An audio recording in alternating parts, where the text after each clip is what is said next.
আসসালামু আলাইকুম ওয়া রাহমাতুল্লাহি ওয়া বারাকাতুহু। আল্লাহুম্মা সাল্লি ওয়া সাল্লিম আলা নাবিয়িনা মুহাম্মদ।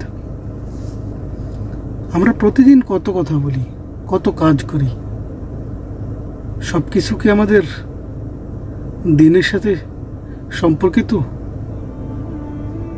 নাকি আমাদের জীবনের এমন কিছু কাজ রয়েছে এমন কিছু কথা রয়েছে যা দিনের সাথে কোনো সম্পর্ক নেই, এবং যার জন্য আমি কিয়ামতের দিন অনেক কঠিন বিপদের সম্মুখীন হতে হবে।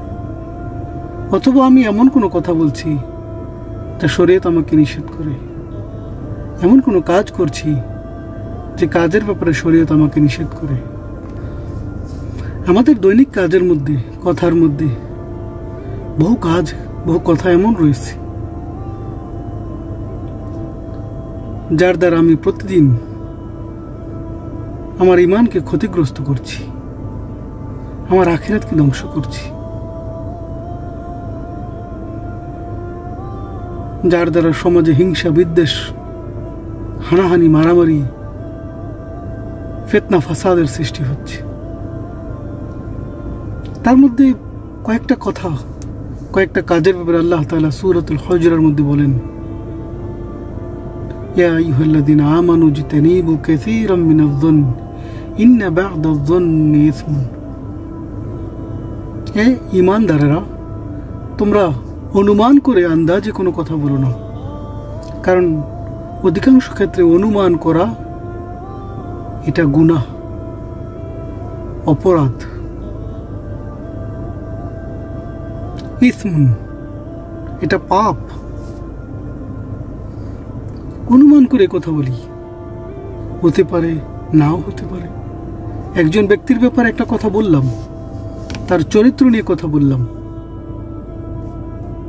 তার ব্যক্তিগত লাইফস্টাইল নিয়ে আমি কথা বললাম, তার ঈমান আকীদা নিয়ে কথা বললাম, তার আমল নিয়ে কথা বললাম, অথচ সেই ব্যাপারে আমি সম্পূর্ণ জ্ঞাত নই, শিওর নই যে এই কাজটা লোকটা করে কিংবা করে না। কেবলমাত্র শুনেছি, অনুমান করেছি, তার দ্বারা আমি কথাটা বিশ্বাস করে মানুষের কাছে প্রচার করে দিলাম। এটা অনেক বড় গুনাহ। তারপরে নবী আল্লাহ তাআলা বলতেছেন, ওয়ালা তাজাসসু, তোমরা জাসুসি করো না, গোয়েন্দাগিরি করো না, অপরের দোষ তালাশের পিছনে লেগে থেকো না, অন্যের কাজকে যাচাই করার জন্য সে কি ভালো করছে না মন্দ করছে এটার পিছনে লেগে থেকো না। এর দ্বারা বেশ কয়েকটা ক্ষতি হয়।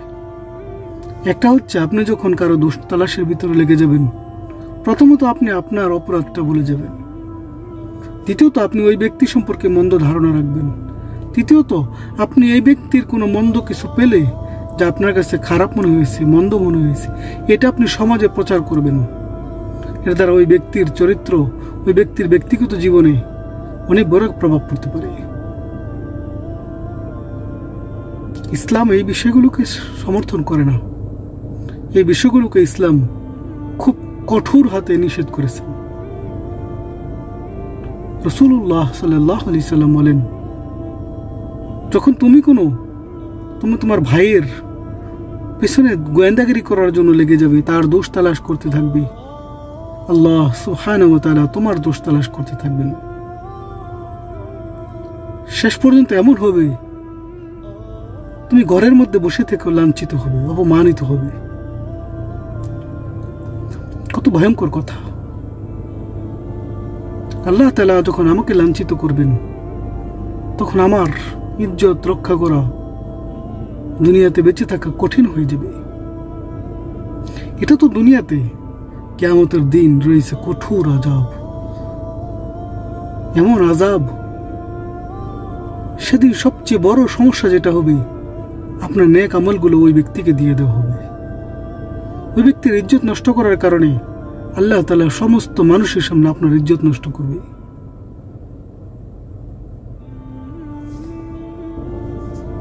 তাই আমাদের উচিত এই সমস্ত বিষয় থেকে নিজেদেরকে বাঁচিয়ে রাখা।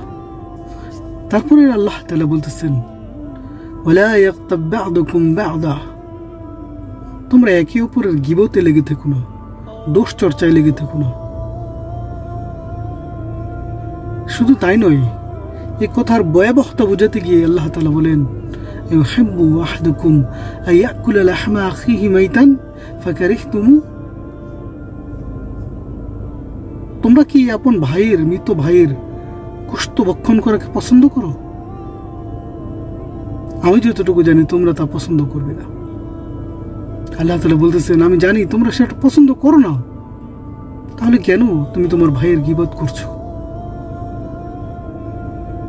গীবতের সবচেয়ে ভয়াবহ আযাবের মধ্যে অনেক আযাব রয়েছে, তার মধ্যে একটা এটা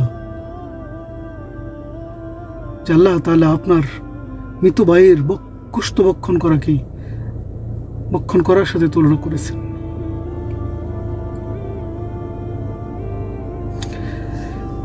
যখন একজন মানুষের গীবত করা হয়, সাহাবায়ে কেরাম জিজ্ঞেস করলেন, ইয়া রাসূলুল্লাহ, গীবত কি? বলতেছে, তোমার ভাইয়ের দোষ চর্চা করা। বলছে, আল্লাহ, ইয়া রাসূলুল্লাহ, যদি আমি যে কথাটা বলছি এই দোষটা যদি তার ভিতরে থাকে তাহলে কেমন হবে? নবী করিম সাল্লাল্লাহু আলাইহি ওয়াসাল্লাম, হাদা বিদা হাদা গিবা, এটা হচ্ছে গীবত। আর যদি এটা না হয়, তাহলে সে যদি এই গুনাহিত অপরাধে না থাকে, সেই দোষটা তার মধ্যে না থাকে, তাহলে তুমি তো তার উপরে মিথ্যা অপরাধ করলে, বুহতানুন আযীম, তুমি তাকে চরম পর্যায়ের মিথ্যারোপ করলে, তার উপর মিথ্যা অপবাদ লাগালে। এই দুইটা গুনাহ খুবই মারাত্মক, যার কারণে দুনিয়াতে অনেক ক্ষতি রয়েছে। কিয়ামতের দিন সবচেয়ে বড় ক্ষতি যেটা হবে, সেদিন আল্লাহ সুবহানাহু ওয়া তাআলা এই দুজনকে সামনাসামনি দাঁড় করাবেন এবং ওই মজলুমকে জালেমের কাছ থেকে পাওনা আদায় করে নিতে বলবেন। তখন আল্লাহ সুবহানাহু ওয়া তাআলা উভয়ের মধ্যে ফয়সালা করবেন। জালেমের সমস্ত নেক আমলকে ওই ব্যক্তির কাছে যতটা গীবত করেছে, যতটা তার ইজ্জত নষ্ট করেছে, যতটা তাকে হেয় প্রতিপন্ন করেছে, তার উপর বহতান লাগিয়েছে, সবকিছুর বিনিময়ে তার নেক আমলগুলোকে তাকে দিয়ে দেওয়া হবে। শেষ পর্যন্ত সে নিঃস্ব হয়ে যাবে। তারপর আল্লাহ তাআলা তাকে হুকুম করবেন, উলকিয়া ফিন নার, তাকে উল্টি করে জাহান্নামে নিক্ষেপ করো। কত ভয়ঙ্কর কথা! কখনো চিন্তা করেছি আমরা? আমাদের জীবনে এই কাজগুলো প্রতিদিন করি। জাসুসির ব্যাপারে একটা হাদিস আপনাদের কাছে তুলে ধরব, একটা বিস্ময়কর ঘটনা। ওমর ইবনুল খাত্তাব রাদিয়াল্লাহু তাআলা একদিন এক রাস্তা দিয়ে যাচ্ছিলেন, ওনার সাথে ছিল আব্দুর রহমান ইবনে আউফ রাদিয়াল্লাহু তাআলা। উনি হঠাৎ করে একটা বাড়ির পাশে যাওয়ার পরে কিছু শব্দ শুনতে পেলেন। ইনি একটু দেখার চেষ্টা করলেন, গোপনীয়ভাবে দেখার চেষ্টা করলেন যে তারা কি করছে। দেখলেন যে ভিতরে কিছু লোক গান গাইতেছে, সম্ভবত ওরা শরাব পান করেছিল। এই কথা দেখে কি বলে ওমর ইবনুল খাত্তাব রাদিয়াল্লাহু তাআলা আব্দুর রহমান ইবনে আউফকে জিজ্ঞেস করলেন, এই ব্যাপারে তুমি কি বলো? এই যে তারা মদ পান করেছে, তারপরে গান গাইতেছে, তুমি এই ব্যাপারে কি বলো? আমাদের উক্তিটা কেমন হতো আপনারা অবশ্যই জানেন। আমরা বলতাম যে এই লোকগুলো কবিরা গুনাহে নিমজ্জিত আছে, তারা তো জাহান্নামে চলে যাবে, বহুত বড় গুনাহ করছে, তাদেরকে শাস্তি দেওয়া দরকার। কিন্তু আব্দুর রহমান ইবনে আউফ রাদিয়াল্লাহু তাআলা কি জবাব দিলেন? বলতেছে, আমিরুল মুমিনিন, আমরা তো সেই কাজ করেছি যা আল্লাহ তাআলা নিষেধ করেছেন। আল্লাহু আকবার। বলতেছে, কি নিষেধ করেছে আল্লাহ সুবহানাহু ওয়া তাআলা? আল্লাহ তাআলা তো নিষেধ করেছেন, ওয়ালা তাজাসসু, তোমরা কারো গুনাহের তালাশে লেগে থেকো না, কারো অপরাধ, কারো দোষ ত্রুটি তালাশে লেগে থেকো না। আজকে আমরা দোষ ত্রুটি তালাশে লেগে গেলাম। ওই সর্বশ্রেষ্ঠ যুগের শ্রেষ্ঠ মানুষেরা কিভাবে চিন্তা করতো, আর আমরা কিভাবে চিন্তা করি। এই জন্য আসুন ভাই, আমরা আমাদের ইমানের ফিকির করি, অন্যের গুনাহের পিছনে না থাকি, অন্যের দোষ ত্রুটি তালাশের পিছনে না লেগে থাকি, যার দ্বারা আমাদের দুনিয়া ও আখিরাত উভয় জাহানে ক্ষতিগ্রস্ত হবে।